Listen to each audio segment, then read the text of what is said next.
May 2nd, 2011. It was a dark night in Abbottabad, Pakistan. Suddenly, the quiet was broken by the sound of helicopters. They were flying low and fast. These helicopters were heading towards a compound with high walls. It looked like a secret fort, and it was very close to Pakistan's top military school. Inside this compound was a man the world had been looking for. For almost 10 years, he was like a ghost, and his name meant terror to many people. Then, there were sounds of a quick, fierce fight, muffled explosions, some shouting, and then a sudden, sharp quiet. When the short, violent raid was over, Osama bin Laden was dead. He was the man who planned the September 11th attacks and was the leader of al-Qaeda. How did this happen? How did a man born into a very rich family, the son of a wealthy builder, become the leader of a global terror group? And how did his journey end like this, in a normal-looking house in a Pakistani city? More importantly, how did his path to extremism even start? This is the story of Osama bin Laden. It's a journey from great wealth to the empty caves of Afghanistan. It's a story of how strong religious belief turned into dangerous fanaticism. We will look at how he went from a comfortable life in Saudi Arabia to become the most wanted man in the world. We will study the people, the events, and the important choices that shaped his life. These choices led to a wave of terror that still affects our world today. Using personal stories, historical facts, and by looking at the key moments in his life, we want to understand the real man, not just the myth. We also want to understand the terrible impact he left behind. Part 1. The Inheritor, a Gilded Youth, 1957, late 1970s. Section 1.1. Born into Billions. Osama bin Laden's story doesn't start with poverty. It starts with amazing wealth and power in one of Saudi Arabia's most famous families. He was born in Riyadh, the capital of Saudi Arabia, around 1957 or 1958. His father, Mohammed bin Laden, was a very successful businessman. Mohammed bin Laden came from Yemen with very little money. But he built the biggest construction company in Saudi Arabia. His company did huge projects, like repairing the most holy places in Islam. He also became very close friends with the Saudi royal family. Osama was one of many children. His father, Mohammed bin Laden, had about 52 children with many wives. Osama was the 17th child. Osama's mother, Hamida al-Atas, was Mohammed's 10th wife. She was from Syria. This large family, with its many connections to Saudi leaders, was the world Osama was born into. But his own small family changed early. His father, Mohammed, divorced Hamida shortly after Osama was born. She then married another man, Mohammed al-Atas, who worked with her first husband. Osama grew up in this new home with 3 half-brothers and 1 half-sister. Even so, the bin Laden family's great wealth was always there. Osama later received a lot of money, about $25 to $30 million.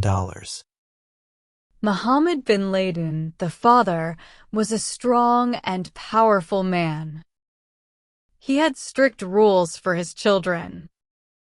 They all had to live together in one big family area and follow a tough schedule based on strict religious and social rules. There was a special daily program they all had to follow. But this strict father also had a fun side. He took his children on trips to the sea and the desert, which made them feel adventurous.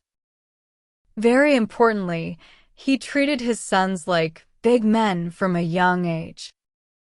He wanted them to be confident and able to rely on themselves. There's an interesting story about Mohammed bin Laden.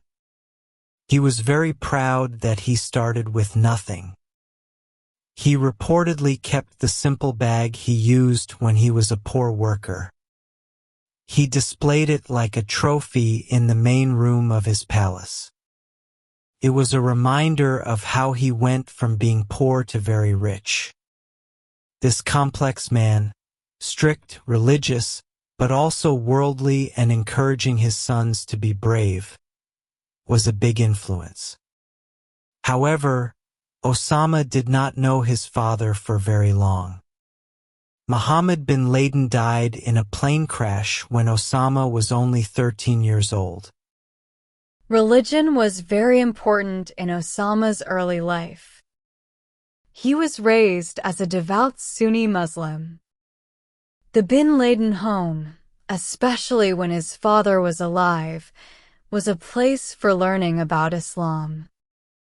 Mohammed bin Laden often hosted hundreds of pilgrims during the Hajj, the yearly trip to Mecca.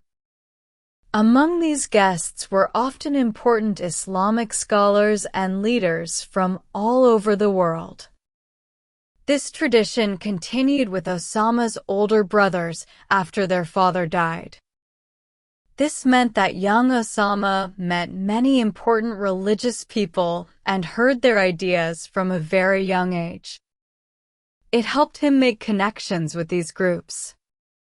Section 1.2 Education and Early Adulthood. Osama bin Laden's schooling seemed normal for a rich family's son.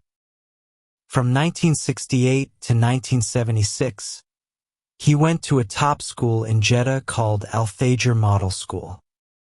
He also had a short time studying in the West. In 1971, he took an English course in Oxford, England. This was a brief look at a world very different from Saudi Arabia. Later, he went to King Abdulaziz University in Jeddah, an important university in Saudi Arabia. People disagree about what he studied and if he finished his degree. Some say he got a degree in public administration in 1981. Others say it was civil engineering in 1979 or economics and business. There are also different stories about how hard he studied. One person said he was hardworking, but another said he left university in his third year and didn't finish his degree. What he actually studied is perhaps not as important as the ideas he was interested in during university. It was at university that he found his main interest, religion. He became very involved in interpreting the Quran and jihad, holy struggle. He also spent time doing charity work. Besides religion, he had other interests. He liked writing poetry and reading. He especially liked books about military leaders like Field Marshal Bernard Montgomery and Charles de Gaulle. He also loved black horses and even played football, soccer.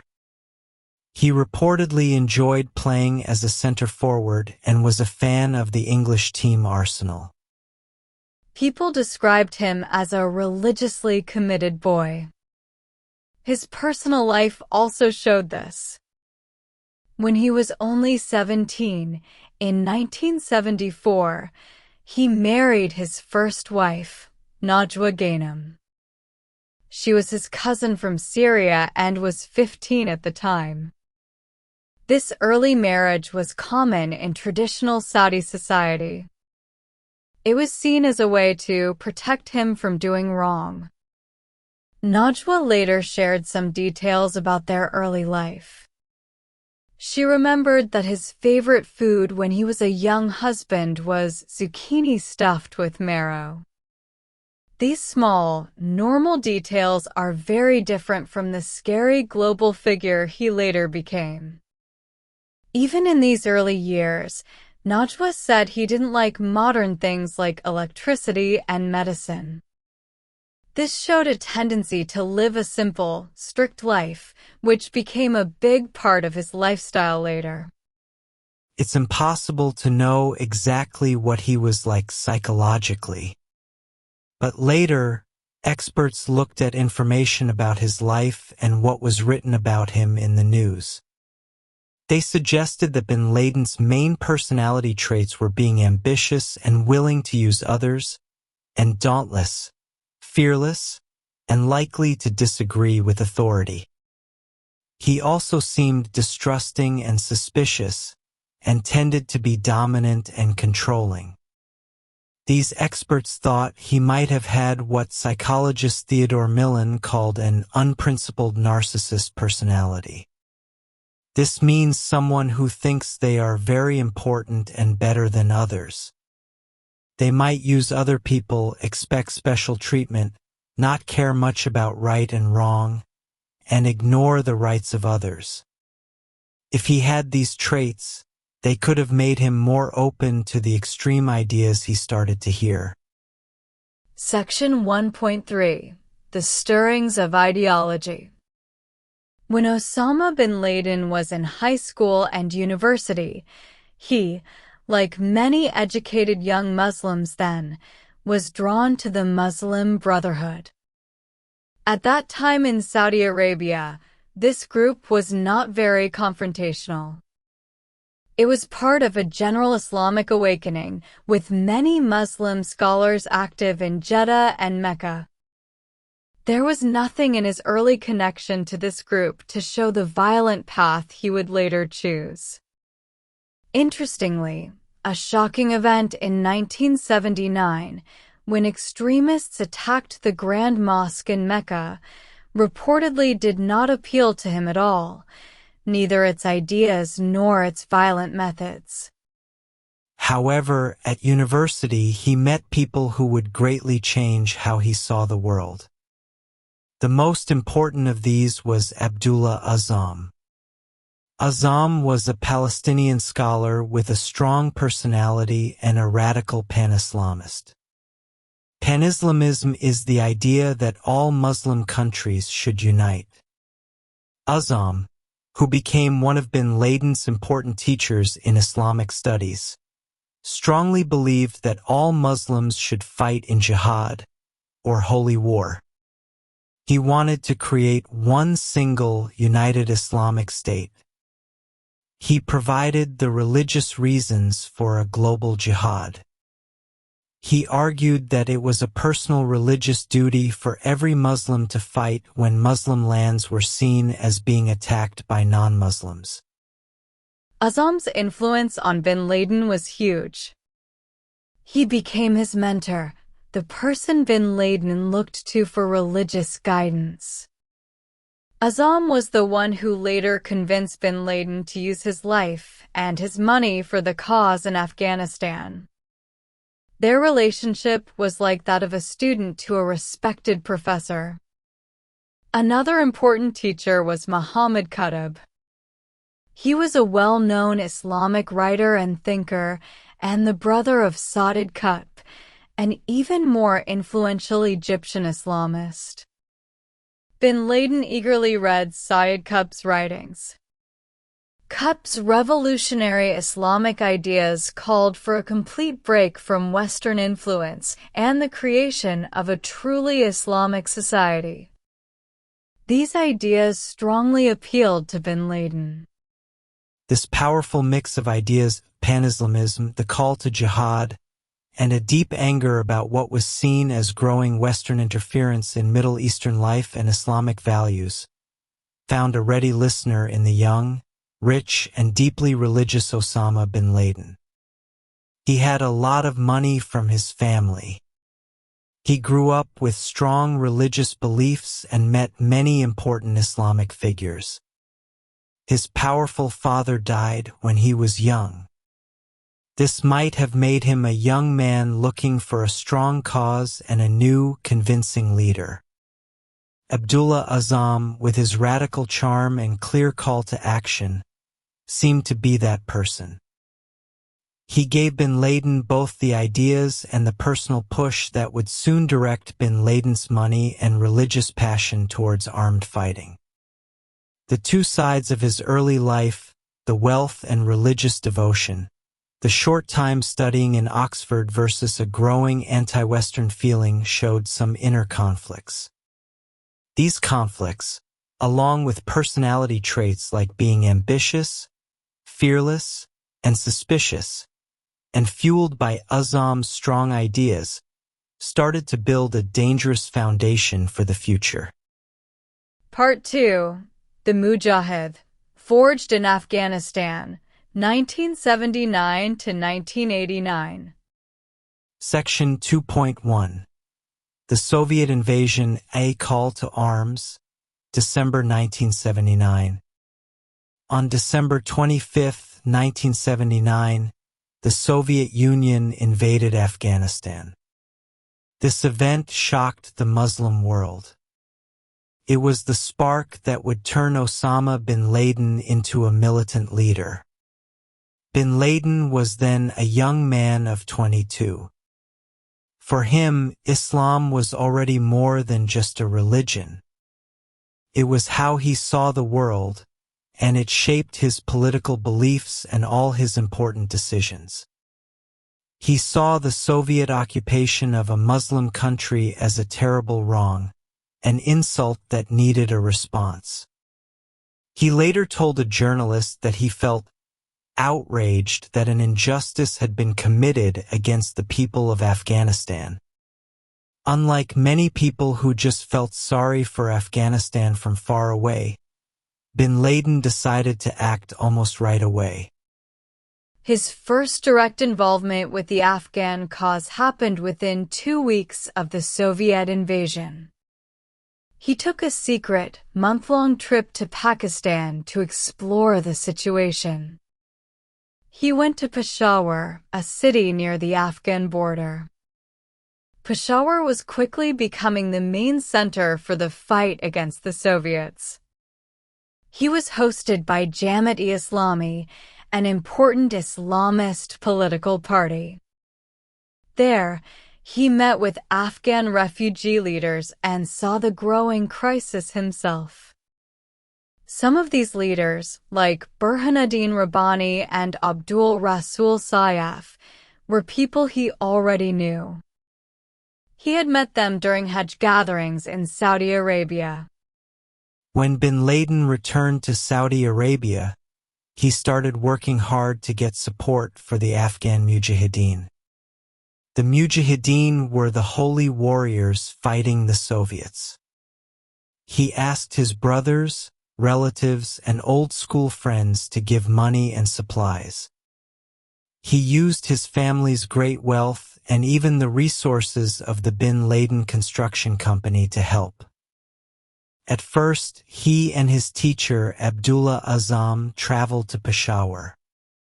There, they focused on using their many connections to get money and support for the Afghan rebels.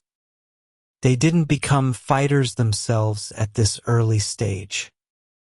Section 2.2. Maktab al-Khidamat, MK, the Services Bureau, founded 1984. As the Afghan war grew more intense, bin Laden became more involved.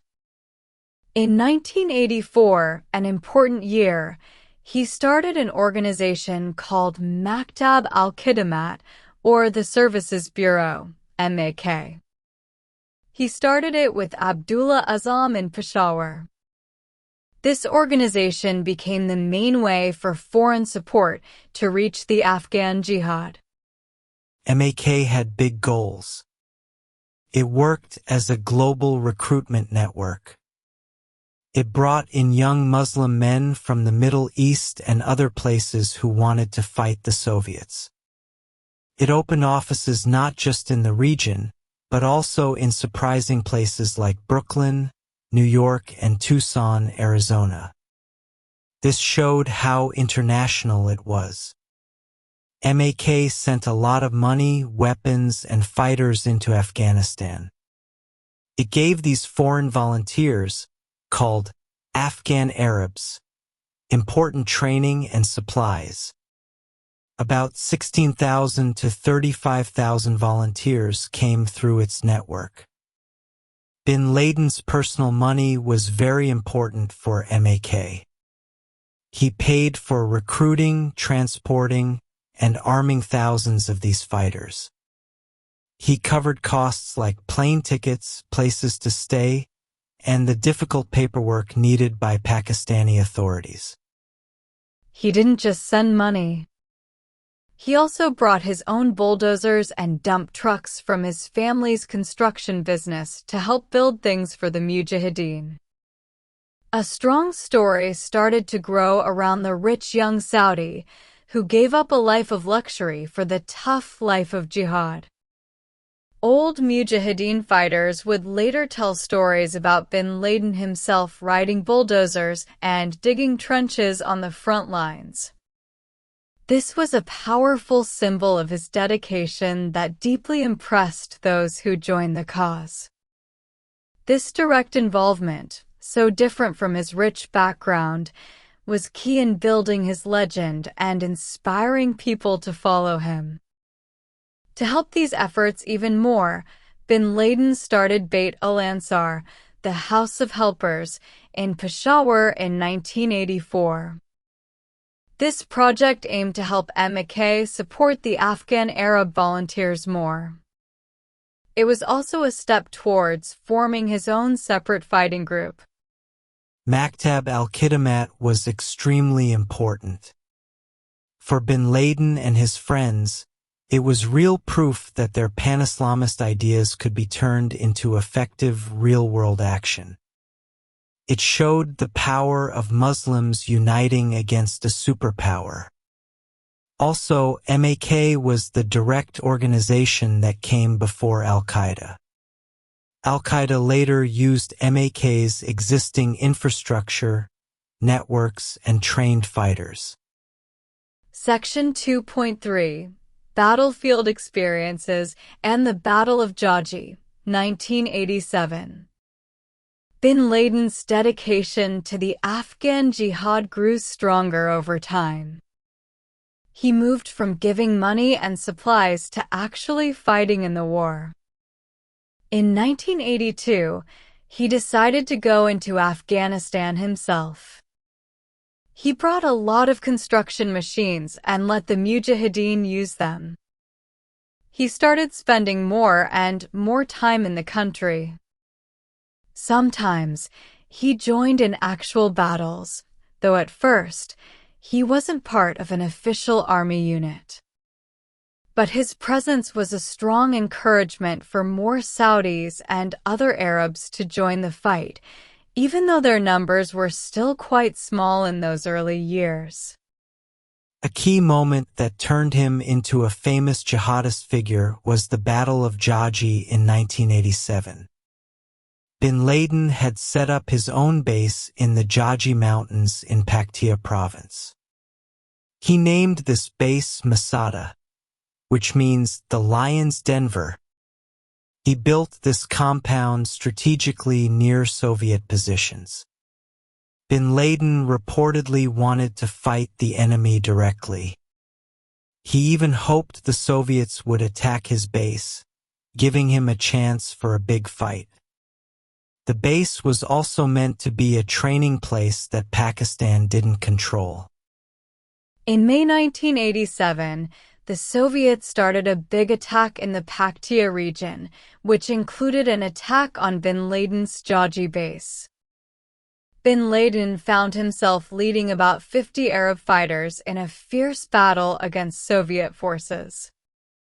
The Soviet forces included special soldiers and were supported by the Afghan army. The battle was very intense. At least 13 of his Arab fighters were killed. Bin Laden himself was reportedly wounded. Several dramatic things happened during the Battle of Jaji that helped build bin Laden's legend. On May 25th, it was the 27th day of Ramadan. This is a very holy night in Islam, when people believe destinies are decided and the gates of heaven are open. On this night, a Soviet warplane was flying above the training camp. A different group of Afghan fighters shot it down. The plane crashed near bin Laden's position. For bin Laden and his men, this wasn't just a coincidence. They saw it as a clear sign that God was on their side and helping them. Another exciting story from the battle shows how committed they were.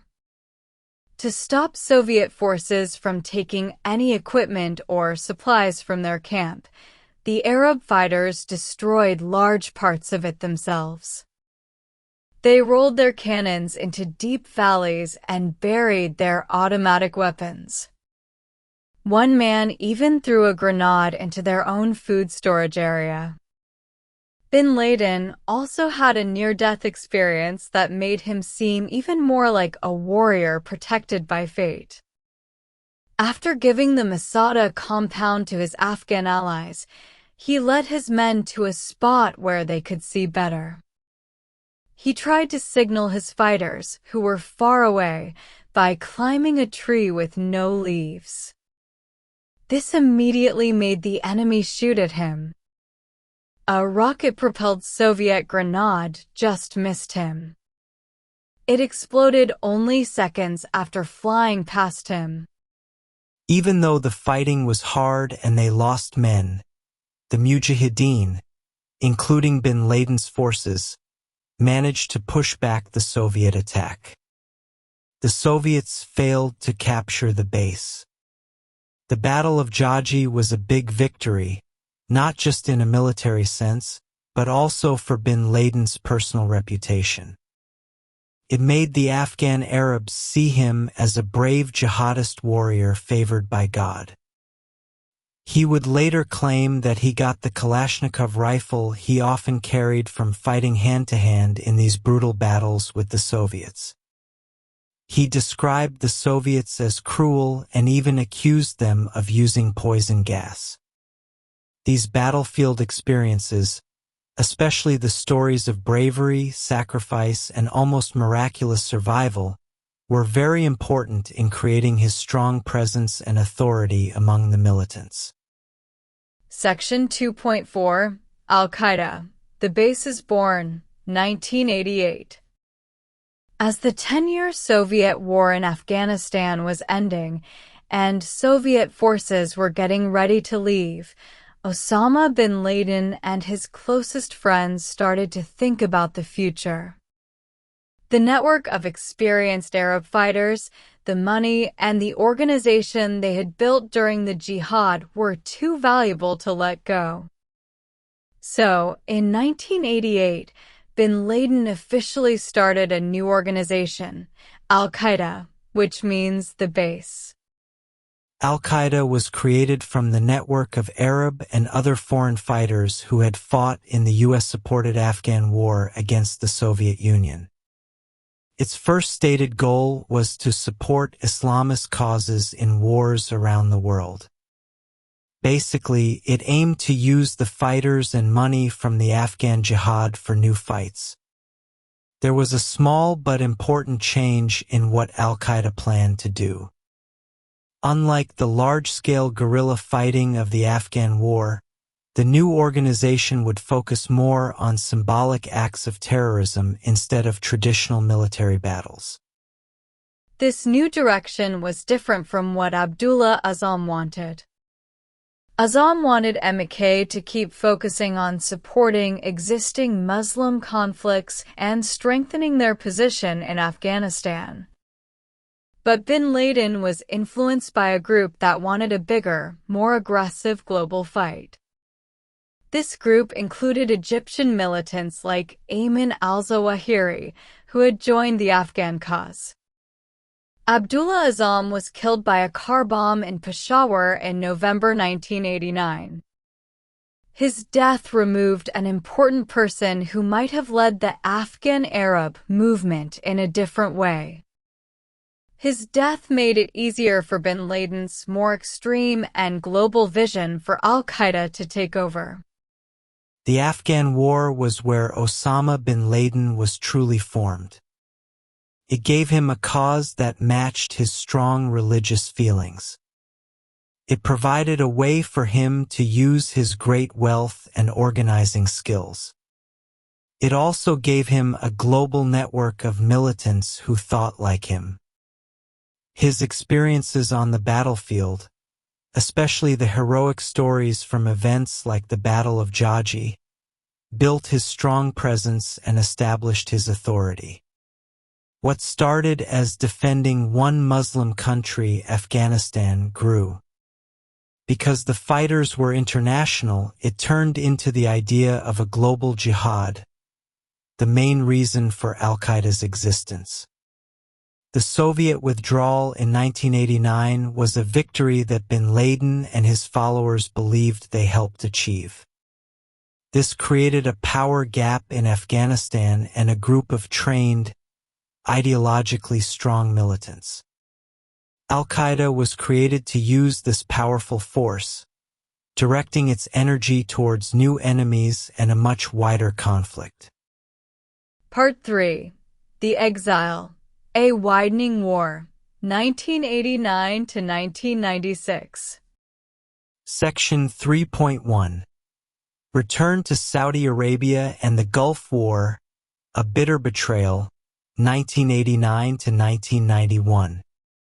After the Soviets left Afghanistan in 1989, Osama bin Laden went back to his home country, Saudi Arabia.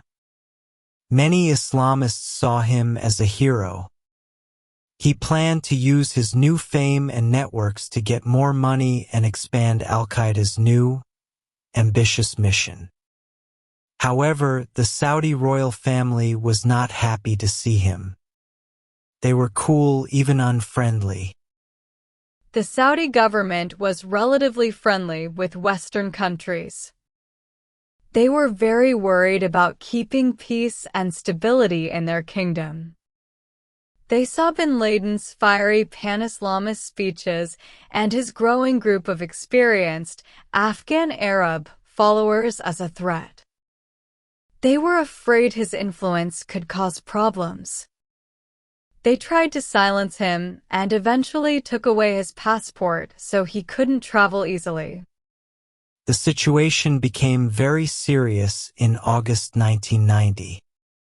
Saddam Hussein's Iraq invaded Kuwait.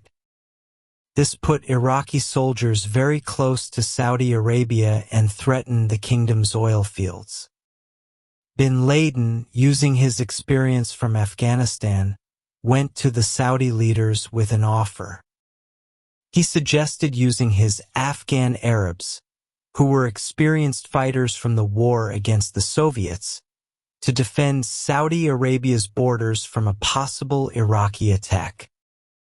Bin Laden was very upset and angry when his offer was rejected. Instead, the Saudi royal family made a decision that would completely change bin Laden's view of the world and al-Qaeda's direction. They asked the United States for protection.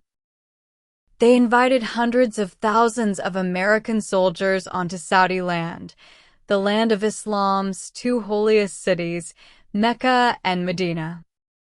For bin Laden and many conservative Muslims, having these infidel foreign soldiers in the heart of Islam was a terrible insult and a betrayal of Islamic principles. This event was a major turning point.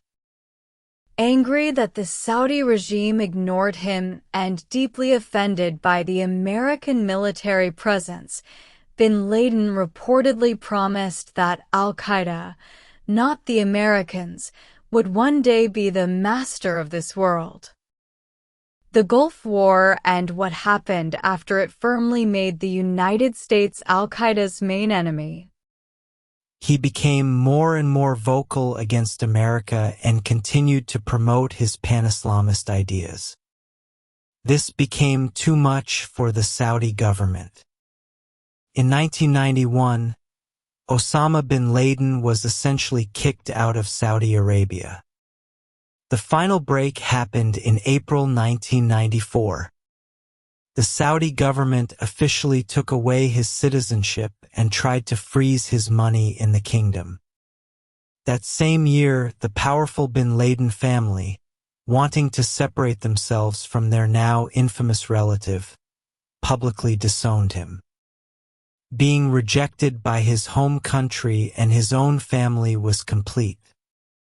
This pushed him further down the path of global jihad. Section 3.2, Sudan, A New Sanctuary, 1991 to 1996. After being thrown out of Saudi Arabia, Osama bin Laden looked for a safe place elsewhere. In early 1991, he moved to Sudan. At that time, Sudan was ruled by a more militantly Islamist government led by Hassan al-Turabi and the National Islamic Front. For almost 5 years, Sudan gave bin Laden and al-Qaeda an important base to operate from. In Sudan, bin Laden wasn't just a guest. He became an important businessman. He invested millions of dollars in different businesses like construction and farming. He started a large company called Wadi al-Akik.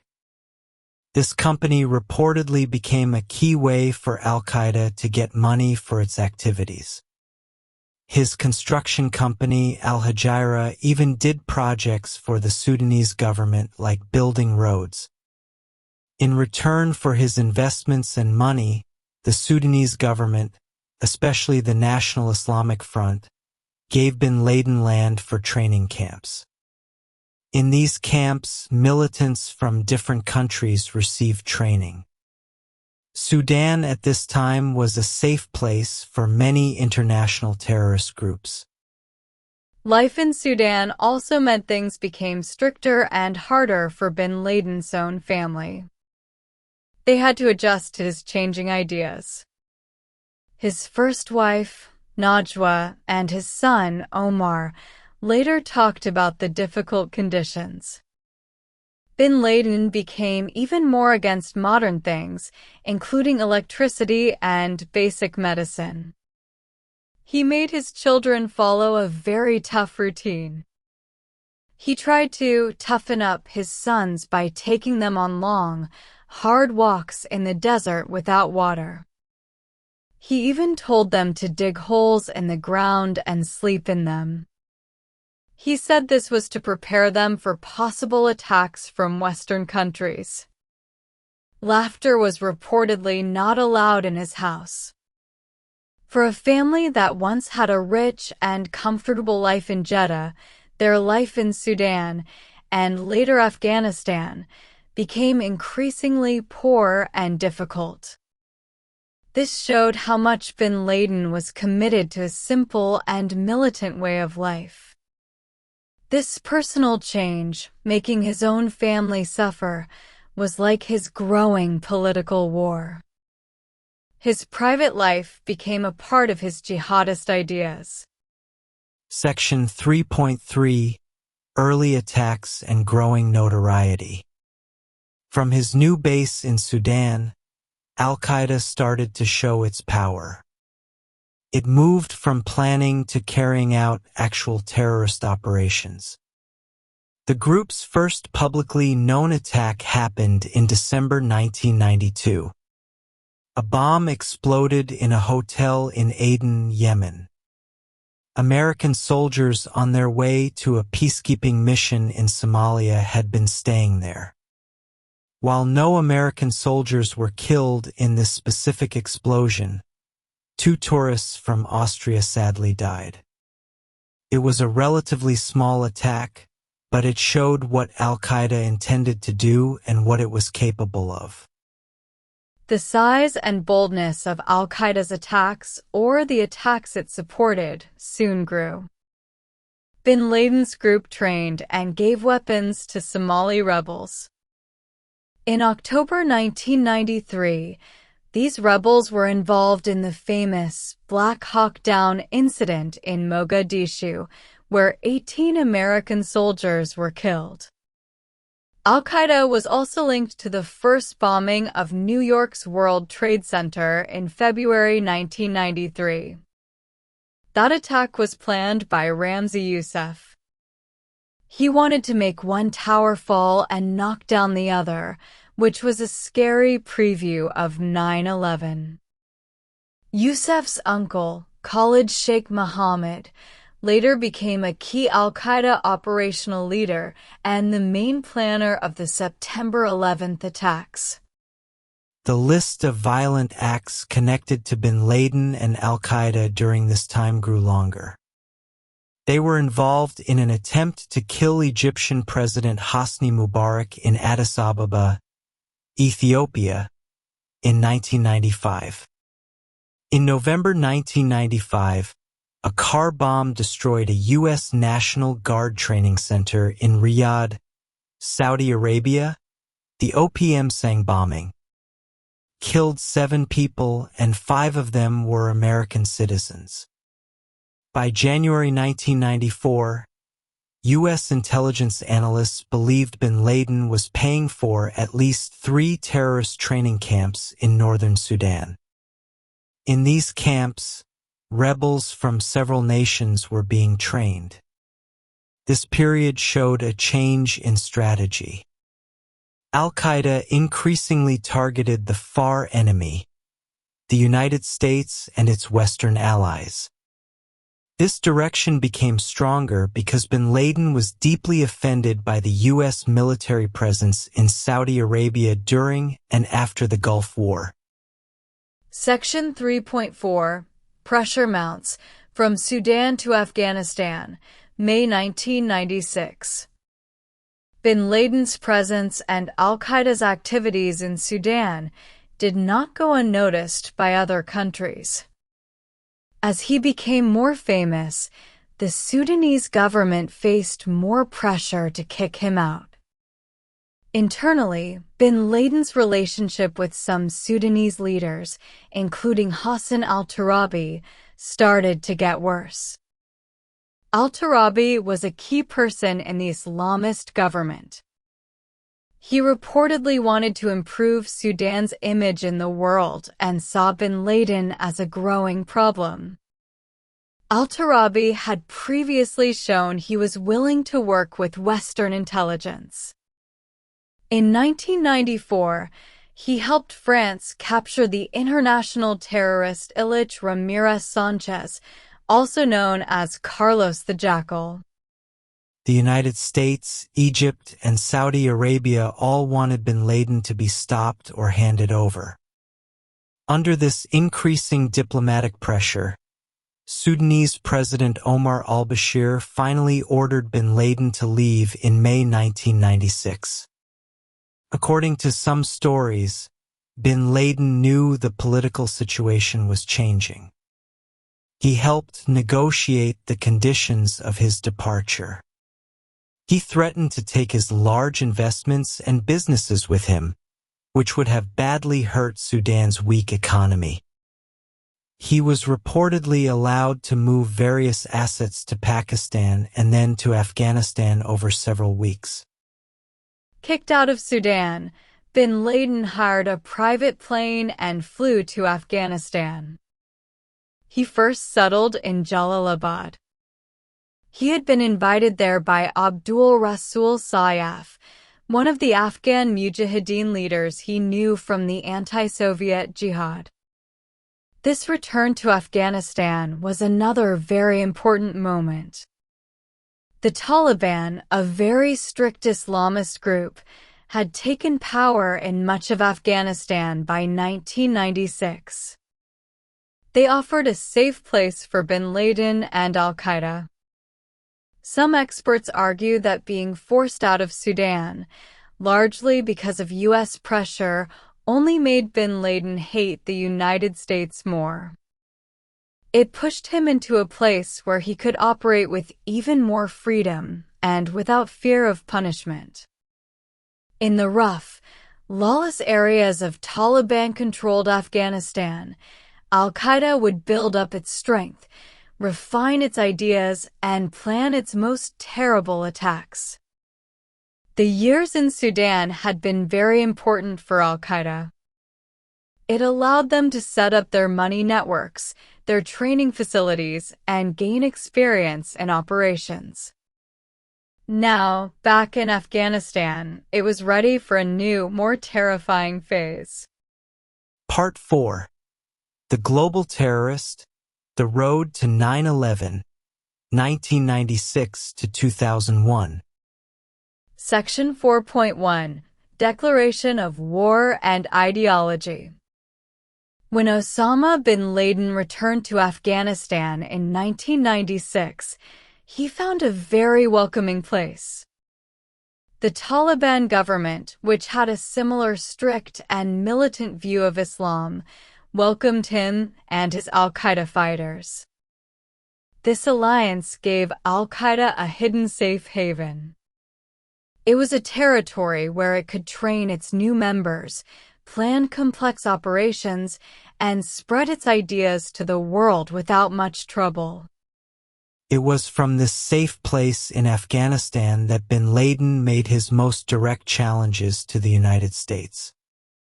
In August 1996, he issued his first major fatwa or religious order. It was titled the Declaration of War against the Americans occupying the land of the two holy places. This document directly criticized the U.S. military presence in Saudi Arabia. It called for Muslims to drive American influence out of the Arabian Peninsula. This was followed in February 1998 by an even broader and more frightening declaration. Bin Laden and other militant leaders formed a new group called the World Islamic Front for Jihad against Jews and Crusaders. Under this name, they issued a fatwa that clearly called for the killing of Americans, both civilians and soldiers, and their allies. The fatwa declared that killing Americans was an individual duty for every Muslim who can do it in any country in which it is possible to do it. These declarations were not just words, they were religious justifications for mass murder. They presented acts of terrorism as a defensive jihad and a personal religious duty. This way of thinking was absolutely necessary for al-Qaeda. It provided the story needed to recruit people and motivate them to carry out suicide missions and kill thousands of innocent people. Bin Laden's reasons, as he explained them and as experts like former CIA analyst Michael Scheuer analyzed them, came from a strong belief. He believed that U.S. foreign policy had oppressed, killed, or harmed Muslims in the Middle East and other places. Scheuer famously summarized this view as, "They, al-Qaeda, hate us, Americans, for what we do, not who we are." Bin Laden specifically and repeatedly mentioned the U.S. military presence in Saudi Arabia and Somalia, and U.S. support for Israel as his main complaints. Section 4.2, A Campaign of Carnage, Major Attacks pre-9/11. With a safe base in Afghanistan and a clear set of ideas, al-Qaeda launched a series of terrible attacks against U.S. targets in the late 1990s. Each attack showed they were becoming more skilled, could reach further, and could kill more people. This pattern of successful major attacks likely made bin Laden and his followers feel stronger. It reinforced their belief that their methods worked and that the American superpower was vulnerable. This created a dangerous cycle of increasing violence. Let's look at some of these attacks. In December 1992, a bomb exploded in a hotel in Aden, Yemen, where U.S. troops had been staying. No U.S. soldiers died, but 2 Austrian tourists were killed. This was attributed to al-Qaeda. In October 1993, al-Qaeda supported Somali rebels in Mogadishu, Somalia, in what became known as the Black Hawk Down incident. 18 U.S. servicemen were killed. On November 13, 1995, a car bomb hit a U.S. military training facility, OPM Sang, in Riyadh, Saudi Arabia. 5 U.S. citizens were among the 7 killed. This was linked to or inspired by al-Qaeda. On June 25, 1996, a truck bomb hit the Khobar Towers, a U.S. military housing complex in Dhahran, Saudi Arabia. 19 U.S. Air Force personnel were killed. This was attributed to Saudi Hezbollah, but linked to or inspired by al-Qaeda. Then, on August 7, 1998, came the U.S. embassy bombings in Nairobi, Kenya, and Dar es Salaam, Tanzania. These were a major turning point. These powerful, coordinated truck bomb attacks killed over 220 people, including 12 Americans, and injured thousands more. The attacks were directly linked to Osama bin Laden. He was then officially charged in the United States for his role in November 1998 and again in June 1999. The charges included the murder of U.S. citizens outside the United States. In June 1999, the FBI officially put Osama bin Laden on its 10 most wanted fugitives list. This showed he was considered a top enemy of the U.S. Then, on October 12, 2000, al-Qaeda attacked again, this time hitting a U.S. naval ship.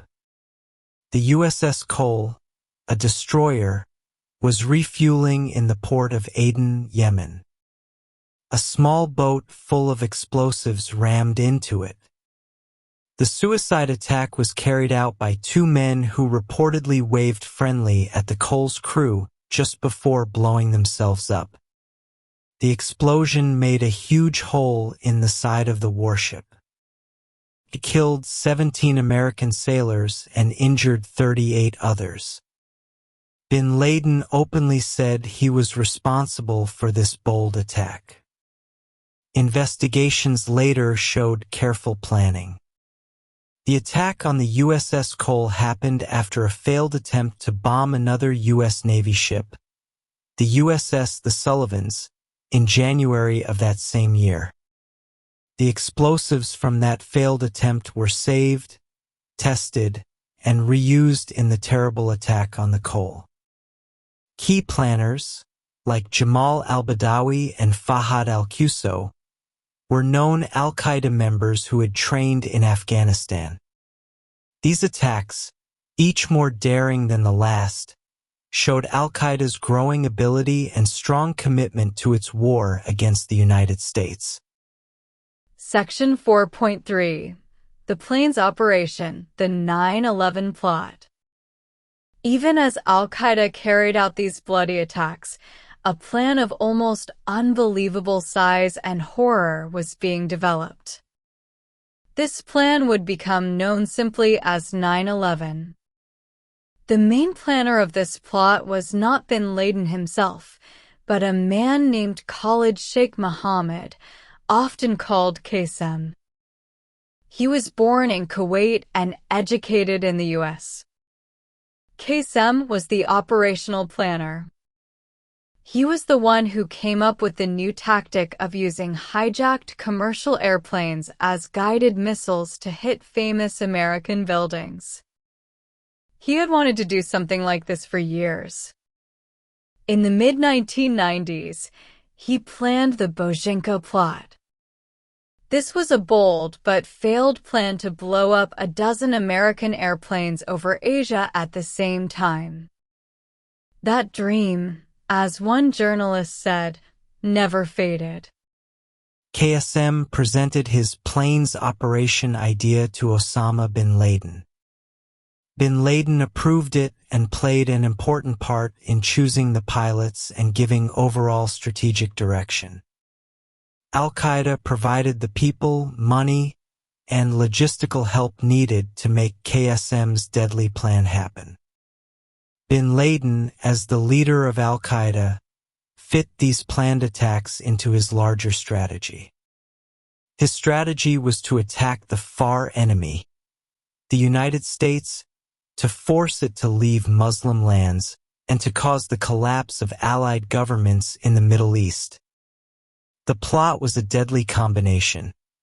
KSM's creative operational planning mixed with bin Laden's leadership, financial support through al-Qaeda's networks, and his special ability to inspire and recruit people willing to die for the cause. The plot was planned all over the world. Planning meetings took place in Malaysia. Operatives took flying lessons in the United States. Plot leaders based in Hamburg, Germany, the Hamburg cell, which included lead hijacker Mohammed Atta, managed coordination. Money was moved from Dubai, and the suicide operatives themselves were recruited from various countries in the Middle East. 19 hijackers were finally chosen. They worked in 3 teams of 5 and 1 team of 4. Each group had someone who had received pilot training. Much of this training, ironically, was done at flight schools inside the United States itself. 15 of the 19 hijackers were Saudi nationals, like bin Laden.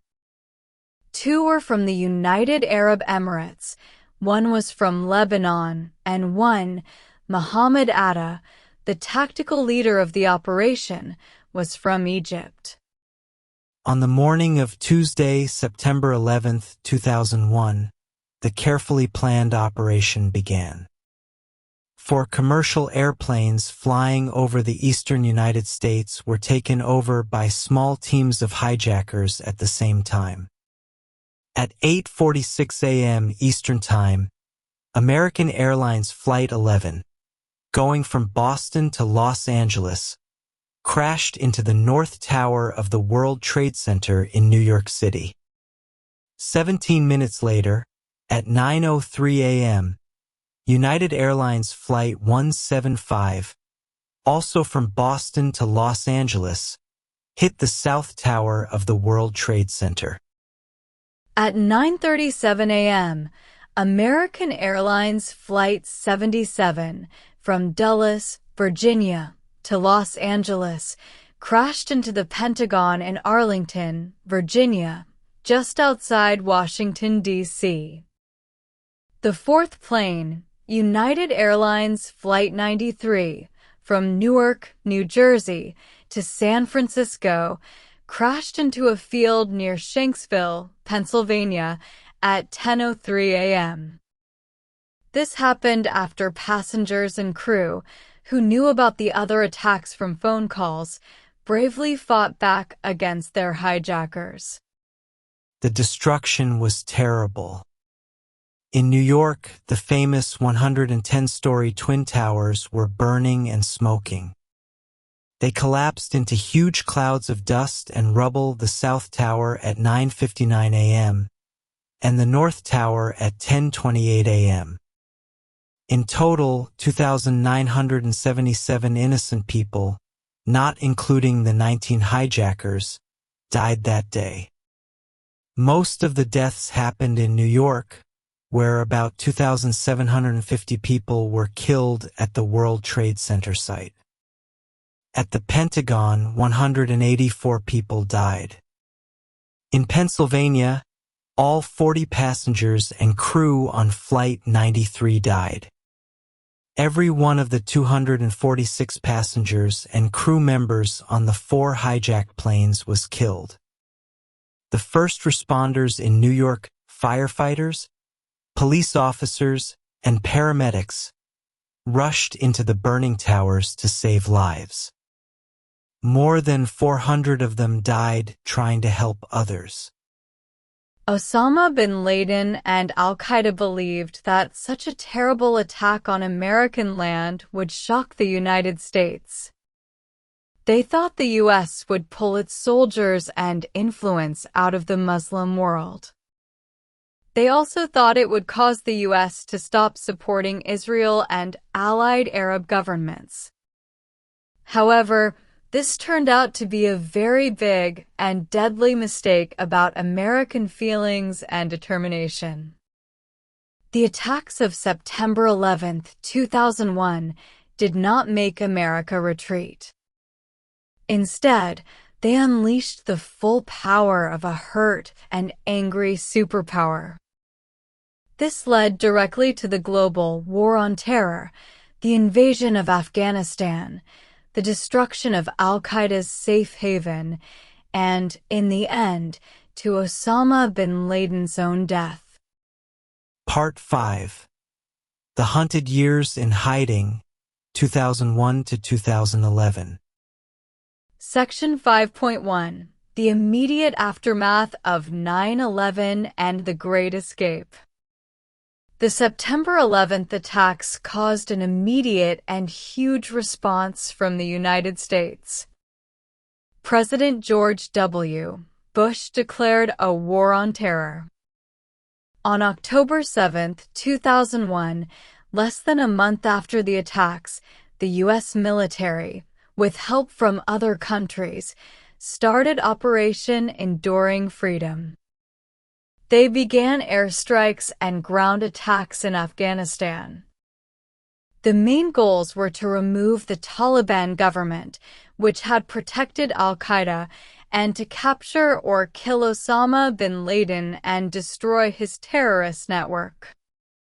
On the day of the 9/11 attacks, Osama bin Laden was reportedly at the Khaldan terrorist training camp near Khost in eastern Afghanistan. Realizing how big the situation was, he left the camp that night. He had already arranged for his wives and children to be moved across the border into the safer area of Pakistan. Bin Laden himself first traveled to Kandahar, the Taliban's main city, and then to Kabul, the capital. As U.S. and allied forces moved forward, bin Laden moved again. First to Jalalabad, and then, by mid-November 2001, into the rough, mountainous Tora Bora region in eastern Afghanistan, near the Pakistani border. This area, with its many natural caves and strong positions, was thought to be a very difficult place to attack. U.S. intelligence and military forces soon tracked him there. A fierce, weeks-long battle happened in December 2001. It involved intense American bombing and ground attacks by Afghan allied forces. For a while, it seemed bin Laden was trapped. There were even rumors that he had been killed or badly injured in the bombings. However, despite the huge military effort, Osama bin Laden managed to escape capture. He slipped away, probably with a small group of loyal followers. Al-Qaeda members captured later confirmed that bin Laden had escaped Tora Bora. He made his way east through snow-covered mountains, likely crossing into Pakistan's tribal areas near Parakiner. The world's most wanted man had disappeared. Section 5.2. Life on the Run, 2002-2005-6. After escaping from Tora Bora, Osama bin Laden's exact location became a big mystery and a top priority for global intelligence agencies. He is believed to have definitely crossed into Pakistan around January 2002. For some time, he likely moved between different al-Qaeda safe houses in the remote and largely uncontrolled federally administered tribal areas, FATA, of Pakistan. This region had long been a safe place for militants. According to one of his wives, bin Laden was reunited with some of his family in the second half of 2002 in Peshawar. Peshawar is the largest city near the tribal areas. They reportedly lived in a safe house there for about 5 months before moving again. Importantly, in September 2002, bin Laden made a strategic decision. He decided to move his family not deeper into the tribal areas, which were then under intense U.S. watch and drone attacks, but into the settled rural mountain areas of northwest Pakistan. They first stayed in the Shangla district within the Swat Valley. They lived in 2 different safe houses there for about 8 to 9 months. Life on the run was extremely isolated. They constantly tried to be self-sufficient to avoid any contact with the outside world that could reveal their location. The rich lifestyle of his youth was long gone. His son, Omar bin Laden, spent some of these years with his father before eventually leaving him. Omar described a very strict father who forced a harsh, simple life on his family. Omar remembered a childhood with no toys. Even essential medical devices like ventilators for his brothers who had asthma were forbidden. His father would try to toughen them up with difficult hikes in the desert without water. This continued the pattern of extreme simplicity and strict ideas that had started in Sudan. The huge pressures of this fugitive life, along with his father's unwavering commitment to a violent jihad that offered no future Omar wanted, eventually led Omar to leave his father. He sought peace instead of endless war. This break within his own family showed the deep personal costs of bin Laden's chosen path. It was a strong contrast to the image of a united group of devoted followers. Section 5.3. The Abbottabad Fortress, circa 2005-2011. After several years of moving between different places in Pakistan, a more permanent hiding place was needed for Osama bin Laden and his family. The place chosen was Abbottabad. Abbottabad is a relatively wealthy city in Khyber Pakhtunkhwa province. Surprisingly, it was not in the remote tribal areas, but in a settled district. And, as mentioned before, it was home to the Pakistan Military Academy. Bin Laden had reportedly visited Abbottabad before and liked it. In 2004, the land for the compound was bought by Ibrahim Saeed Ahmed, also known by his war name Abu Ahmed al-Kuwaiti. He was one of bin Laden's most trusted friends and a key courier. Al-Kuwaiti paid about $48,000 for several small pieces of land next to each other. He claimed he was buying the land for an uncle who was running away from a family feud in another region. Over the next year or so, a large 3-story compound was specially built on this site. It was designed with features clearly meant to hide someone very important. Local people came to know it as the Waziristan Haveli or Waziristan House. This was likely because al-Kuwaiti and his brother, who lived there first with their families, had Waziri accents. The compound itself was like a fortress.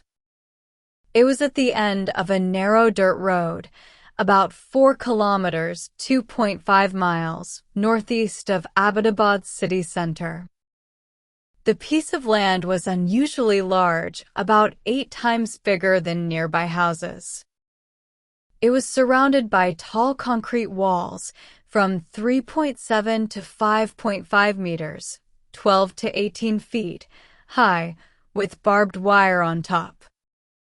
The main house was far back from the road, and there were few windows facing outwards.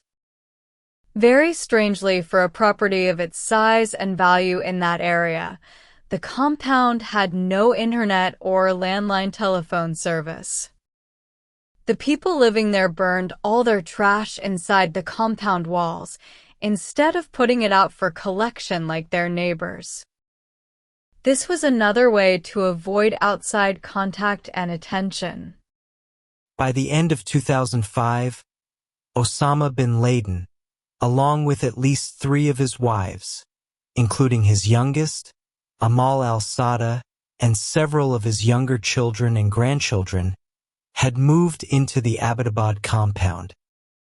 The al-Kuwaiti brothers and their families also lived there. They served as bin Laden's main couriers, caretakers, helpers, and his only connection to the outside world. Life inside the Abbottabad hideout was a strange mix of extreme simplicity and carefully controlled contact with the outside world, with some odd Western things. The family lived very simply. They didn't use air conditioning even in the hot Pakistani summers and slept on simple foam mattresses. Bin Laden himself reportedly had very few clothes. He had just a few traditional Pakistani-style outfits for summer and winter, and only one sweater. However, when the al-Kuwaiti brothers went out to the local markets for supplies, they would buy not only non-bread and basic food, but also things like Coca-Cola, Pepsi, and candy for the children. The compound also had a stock of branded medicines, including Calpol, a British brand of pain and fever medicine for children.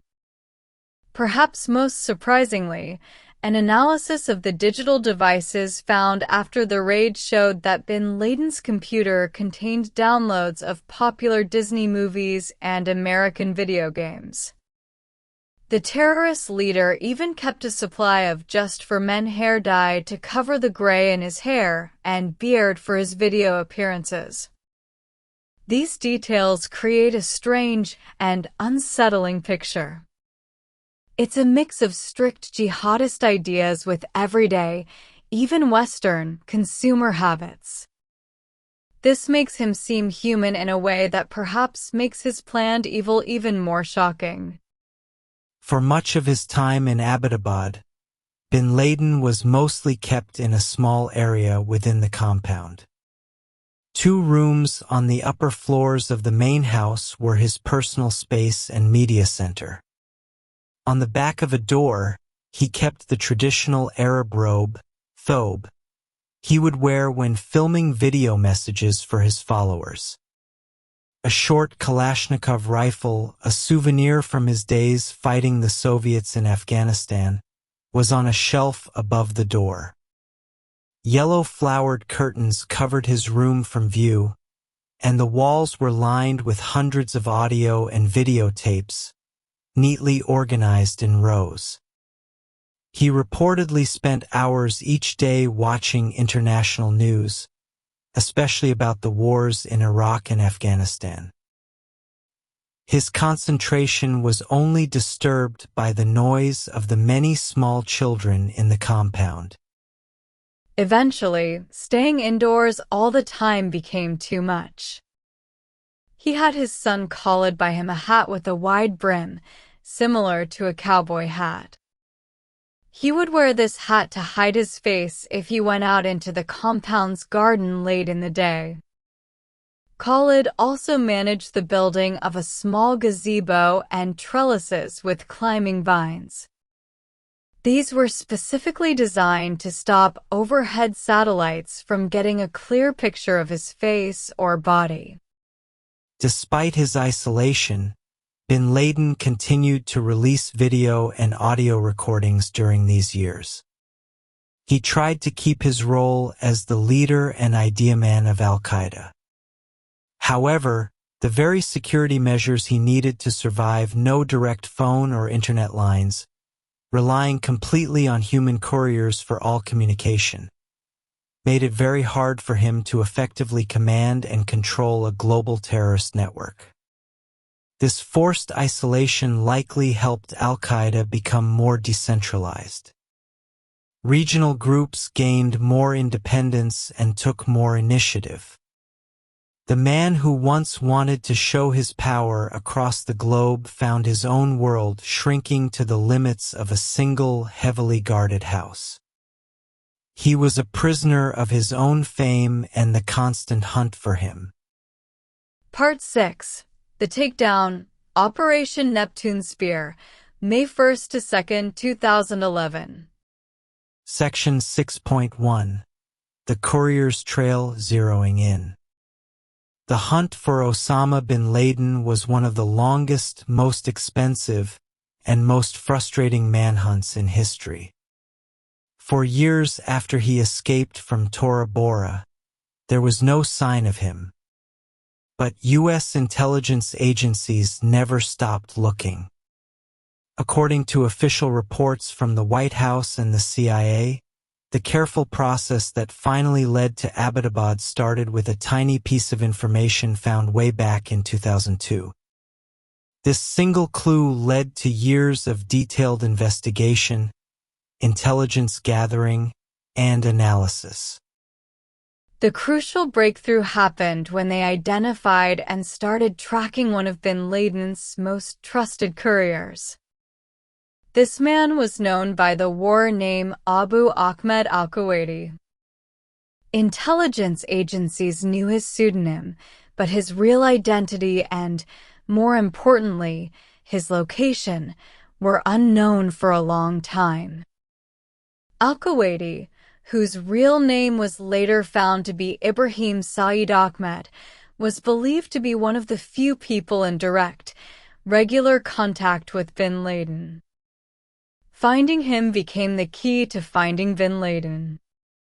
Using various intelligence methods, like questioning captured al-Qaeda members and listening to communications, U.S. agencies eventually identified al-Kuwaiti and began to follow his movements. This careful surveillance eventually led them to the mysterious, high-walled compound in Abbottabad, Pakistan. The courier's extreme security measures, like driving for long, roundabout routes and making calls from places far from the compound, ironically made them suspicious that he was protecting someone very important. By September 2010, the CIA came to a critical conclusion. The Abbottabad compound was almost certainly specially built to hide a high-value target. And that target was very likely Osama bin Laden himself. The unique features of the compound, its size, the height of its walls, the lack of phones or internet, the burning of trash, all suggested that someone living there was trying very hard to stay hidden. The CIA increased its surveillance.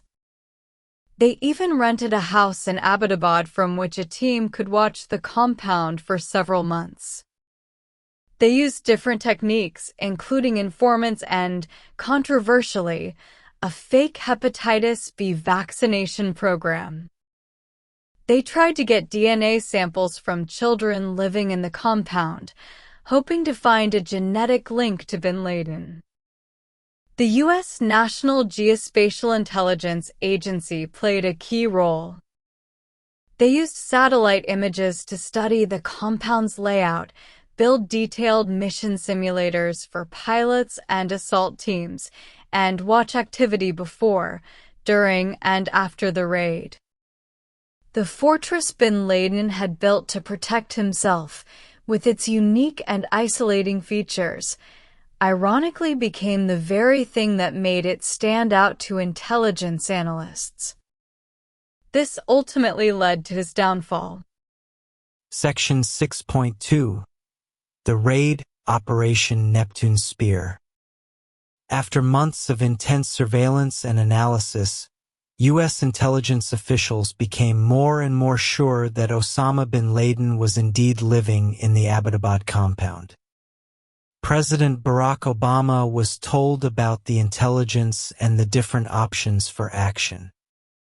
After a series of important meetings with his national security team, President Obama gave the final approval for a daring helicopter raid.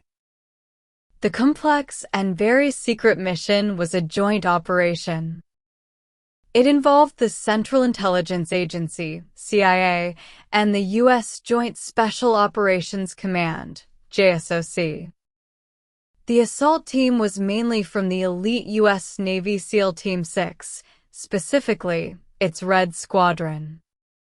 They were known for their skill in counterterrorism. They were to be carried by special helicopters flown by the 160th Special Operations Aviation Regiment, Airborne, famously known as the Night Stalkers. The assault team included 23 SEALs, an interpreter who spoke Pashto, and a combat dog named Cairo. The mission was codenamed Operation Neptune Spear, which referred to the trident in the Navy SEAL logo. On the night of May 1, 2011, which was early morning May 2nd, Pakistan Standard Time, the operation began. 2 specially modified Black Hawk helicopters took off. These helicopters were designed to be stealthy and equipped for the difficult high-altitude, hot conditions. They lifted off from a U.S. base in Jalalabad, Afghanistan, about 120 miles, 190 kilometers, away from Abbottabad. 2 larger Chinook helicopters followed as backup. They carried extra fuel and a reserve team. The SEALs arrived at the Abbottabad compound around 1 a.m. Pakistan Standard Time on May 2nd. As one of the Black Hawks tried to hover over the compound to let its team out, it had an unexpected problem. It encountered an aerodynamic condition called a vortex ring state. This was likely made worse by higher-than-expected temperatures and the high compound walls.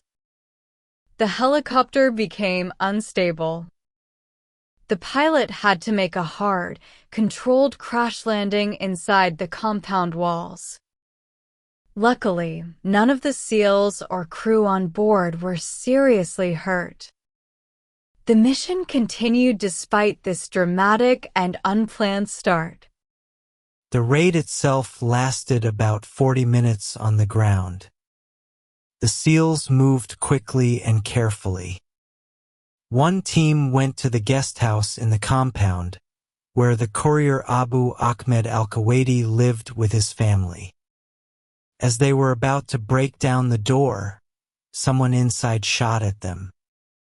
The SEALs shot back, and al-Kuwaiti was killed. His wife was also killed in the gunfire. At the same time, another team of SEALs broke into the main 3-story building. On the first floor, they met and killed the second courier, Abrar, al-Kuwaiti's brother or cousin, and his wife, who were also armed. Moving up the stairs, the SEALs faced bin Laden's adult son, Khalid, on the second-floor landing. Khalid, who was also armed, was killed. The SEALs then went to the 3rd floor, where they found Osama bin Laden in his bedroom. Stories about the final moments vary a little, but the result was the same. Bin Laden was shot and killed by the SEALs. Early reports said he resisted or was armed, and at least one weapon was found near his body.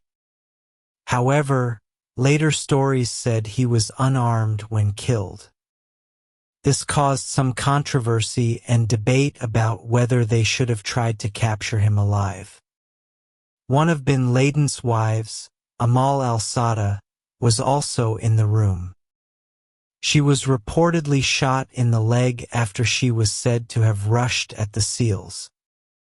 Section 6.3 Confirmation, Extraction, and Burial at Sea. With Osama bin Laden confirmed dead, the SEALs quickly started their other tasks. They searched the compound and collected a lot of valuable intelligence materials.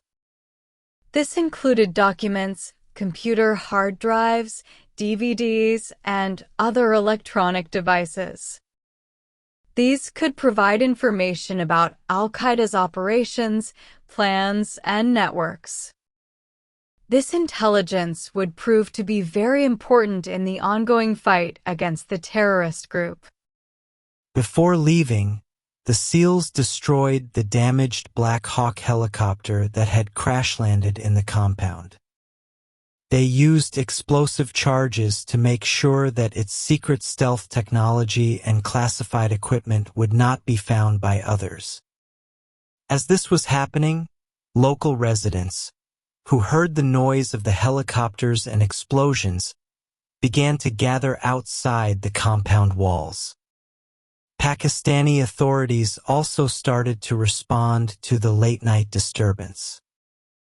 After about 45 minutes on the ground, the SEAL team, along with the body of Osama bin Laden and the collected intelligence, boarded the remaining Black Hawk and one of the supporting Chinook helicopters. They flew back to Afghanistan. Once back at a U.S. base in Afghanistan, they began the process of formally identifying bin Laden's body. Law enforcement and intelligence officers analyzed his DNA, took his fingerprints, and did facial recognition analysis. These scientific measures, along with visual identification, clearly confirmed his identity. After the positive identification, American forces flew bin Laden's body to the U.S. Navy aircraft carrier USS Carl Vinson. This ship was operating in the Arabian Sea. Following Islamic tradition, which says burial should happen within 24 hours of death, his body was washed, wrapped in a shroud, and then, after proper Islamic funeral rites were performed, he was buried at sea. The decision to bury him at sea was made to stop his gravesite from becoming a shrine or a rallying point for his followers. Later that day, on May 2, 2011, Washington, D.C. time, President Barack Obama spoke to the nation and the world. He announced, "Tonight, I can report to the American people and to the world that the United States has conducted an operation that killed Osama bin Laden, the leader of al-Qaeda, and a terrorist who's responsible for the murder of thousands of innocent men, women, and children." The hunt was over. The killing of bin Laden was the result of years of patient intelligence gathering, the use of advanced military technology, and the precise, brave actions of elite special operations forces. However, the secrecy around the operation, the decision not to capture him alive, and the classifying of photos or DNA evidence of his death did lead to some questions and conspiracy theories. This highlighted the complex ethical and public relations problems that come with such high-stakes counterterrorism missions. The controversial fake vaccination program used to gather intelligence also had lasting negative effects on real public health efforts in Pakistan. Conclusion: The enduring shadow. The death of Osama bin Laden on May 2, 2011, was a huge moment in the global war on terror. It was a significant victory for the United States and its allies. It was a form of justice for the victims of 9/11 and al-Qaeda's other terrible acts. It was also a powerful symbolic hit to the global jihadist movement he had led. The immediate impact on al-Qaeda was quite large. Bin Laden had been the group's founder, its main thinker, and its most famous public face. His death definitely had an initial negative effect, both in how they operated and in their morale. His longtime second-in-command, Ayman al-Zawahiri from Egypt, took over leadership of al-Qaeda's main group. Some people noted that al-Qaeda seemed to struggle under Zawahiri's less charismatic and quieter leadership style. They failed to carry out spectacular attacks like those in the Bin Laden era, especially in the United States. Others argued, however, that Zawahiri's more careful approach might have accidentally created opportunities for al-Qaeda's regional groups. These groups could then follow more local strategies and connect more deeply with various communities. Indeed, by the time bin Laden died, al-Qaeda had already started to change. The intense counterterrorism pressure after September 11th had forced the organization to decentralize.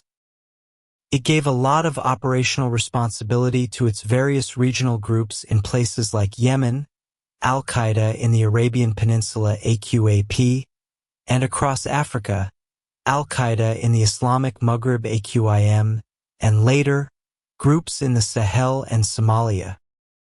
While al-Qaeda's core leadership in the Afghanistan-Pakistan region was severely weakened, first by bin Laden's death and later by Zawahiri's killing in a U.S. drone strike in Kabul in July 2022, the network and its violent ideas continued.